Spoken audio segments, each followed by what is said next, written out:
أعوذ بالله من الشيطان الرجيم بسم الله الرحمن الرحيم الحمد لله رب العالمين Salam alaikum wa rahmatullahi wa barakatuhu.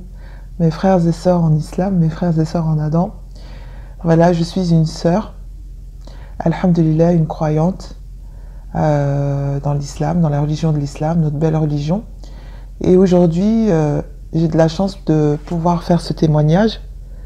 J'y tenais pour justement vous expliquer toutes les épreuves que j'ai vécues dans ma vie et que peut-être cela va aider beaucoup de nos frères et sœurs qui sont dans le chemin de Dieu, d'Allah Ta'ala, et qui se demandent pourquoi ils sont autant éprouvés. Parce que j'étais une enfant maltraitée. Et je vais vous donner des exemples de ce que ma mère me faisait. Par exemple, je sais qu'une fois, j'étais dans la salle de bain et j'ai fait quelque chose qui ne lui a pas plu. Et elle a tenté de me noyer. Donc elle m'a d'abord battue, puis elle a essayé de me noyer. Et croyez-moi, ça on s'en souvient. Cette violence que je vivais, parce que c'était vraiment très violent, très violent, physiquement, psychologiquement, parce que j'ai été frappée au martifouet, je ne sais pas s'il y en a qui ont connu ça, à la ceinture, à la babouche, à tout ce que vous voulez, j'ai été battue avec. Mais ce qui s'est passé, c'est qu'un jour, je me rappelle, à mes 7 ans, 8 ans, j'ai regardé dehors, il y avait un coucher de soleil qui était magnifique, avec du rose, je m'en souviens, du bleu, du rose. Et là, je me suis posé des questions, j'ai dit, mais à mon âge, à 8 ans, j'ai dit, mais d'où est-ce qu'on vient?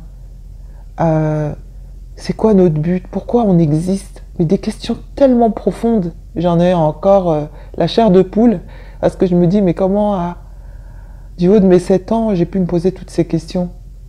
Et c'est là qu'aujourd'hui, je me suis dit que c'était mon cheminement qui commençait déjà. Parce que pour se poser des questions, c'est que vraiment, il y a quelque chose qu'on recherche profondément. J'ai fait un rêve où je me suis vue au dehors, à l'extérieur, et j'ai vu Isa, alayhi salam. À une autre étape du rêve, où je me suis retrouvée, et une voix très grave m'a dit qu'elle allait me montrer le jour du jugement dernier. En tout cas, la fin du monde. Et je précise, je n'avais lu ni le Coran, je ne connaissais rien. Après ma maladie, j'ai commencé à jeûner, à prier, à pratiquer ma religion. Et je me suis beaucoup documentée. Et là, j'ai fait un rêve.